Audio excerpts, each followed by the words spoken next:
My name is Olivia. I'm 35 years old, and for the past 8 years, I thought I had built a life that would stand the test of time. My husband, Mark, and I lived in a modest house in the suburbs. It wasn't fancy, but it was ours, filled with memories of lazy Sundays, holiday dinners, and laughter echoing in the kitchen. Mark was a high school teacher, the kind of man who could make anyone laugh with his dry sense of humour. I worked as a freelance graphic designer, which allowed me the flexibility to build my career from home while supporting Mark in his demanding job. Ours was a love story built on friendship. We met in college, bonding over a shared love of music and coffee shop dates. Over the years, that friendship grew into something deeper. At least, that's what I thought. We had our ups and downs, of course, but I believed we were solid. I believed Mark was my forever, but looking back, there were cracks I chose to ignore. Mark had always been a little secretive about his phone, but I didn't think much of it. I trusted him. So, when he started spending more time texting late at night or stepping out of the room to take calls, I told myself it was just work-related. Teachers have a lot on their plates, I reasoned. I didn't want to be the kind of wife who doubted her husband without cause. Still, the unease lingered. I'd catch him staring at his phone with a small smile, the kind I hadn't seen directed at me in a while. When I asked what was so funny, he'd brush it off, saying it was just a meme from a colleague. I tried to let it go, but there was a distance growing between us, like a shadow creeping into our once bright home. Things came to a head one Friday evening. Mark had promised we'd go out for dinner, something we hadn't done in months. I dressed up, excited to rekindle the spark between us.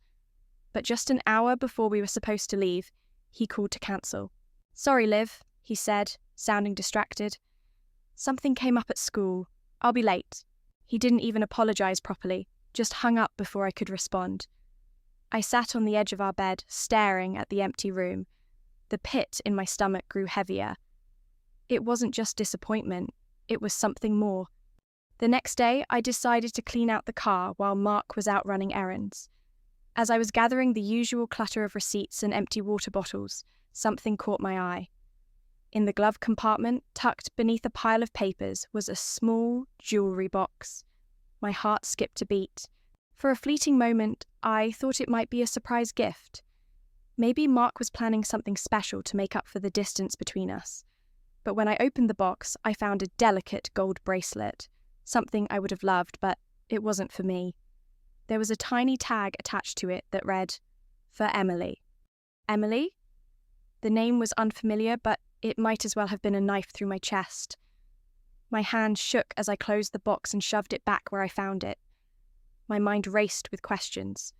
Who was Emily? A co-worker? A friend? Someone more? That night, I tried to act normal, but my emotions were boiling beneath the surface.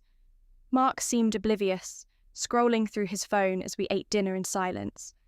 I wanted to confront him, to scream, "Who is Emily? Why do you have a bracelet for her?" But fear held me back. Fear of what he might say. Fear of what I already knew deep down. The next few days were a blur of suspicion and heartache. I started noticing more things. The way Mark's schedule seemed busier than usual. The way he avoided making eye contact when I asked about his day. The tension in our home was unbearable, but I couldn't bring myself to confront him just yet. Then, one evening, fate made the decision for me. Mark had left his laptop open on the dining table, something he rarely did. As I walked past, a message popped up on the screen. It was from someone named Emily. My heart pounded as I read the preview. "Can't wait to see you tomorrow. I miss you." I froze. My hands trembled as I clicked on the message, revealing a string of texts that confirmed my worst fears. They were affectionate, flirty, filled with plans for secret meetups. One message stood out. "I wish I could tell Olivia the truth, but it's complicated." The words felt like a slap. My chest tightened, and tears blurred my vision. For a moment, I couldn't breathe. This was it. the confirmation I had been dreading but couldn't avoid any longer. When Mark came home that night, I was waiting for him in the living room, the laptop open on the coffee table. He walked in, his usual casual demeanour faltering when he saw my face. "Liv?" he started, his voice uneasy. "What's going on?" I didn't say anything at first, just turned the laptop screen toward him. His eyes widened as he saw the messages, and for the first time in years I saw panic on his face. "Explain," I said, my voice shaking but firm. He sat down, running a hand through his hair. "It's not what it looks like," he began, but I cut him off. "Don't insult me, Mark," I said, my voice rising. "You've been lying to me. Who is she?" There was a long silence before he finally admitted the truth. Emily was a co-worker. It had started as a harmless friendship, but over time, it had grown into something more.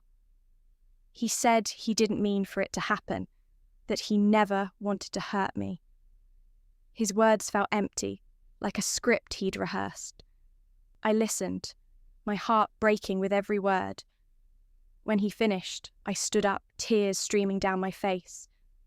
"You didn't just hurt me, Mark. You broke us." That night, I asked him to leave. He didn't argue, just packed a bag and left without a fight.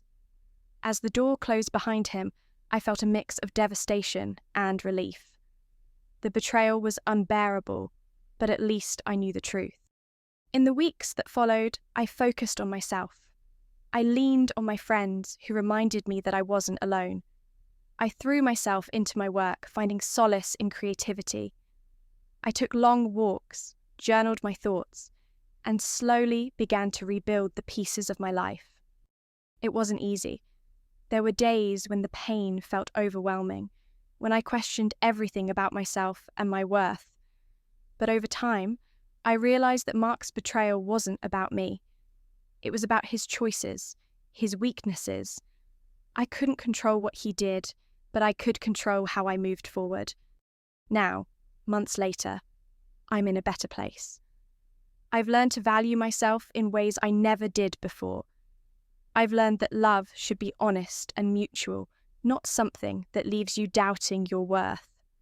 Mark's betrayal was a chapter in my life, but it doesn't define my story. I still believe in love, but now I know it starts with loving myself. And that's a foundation no one can take away from me.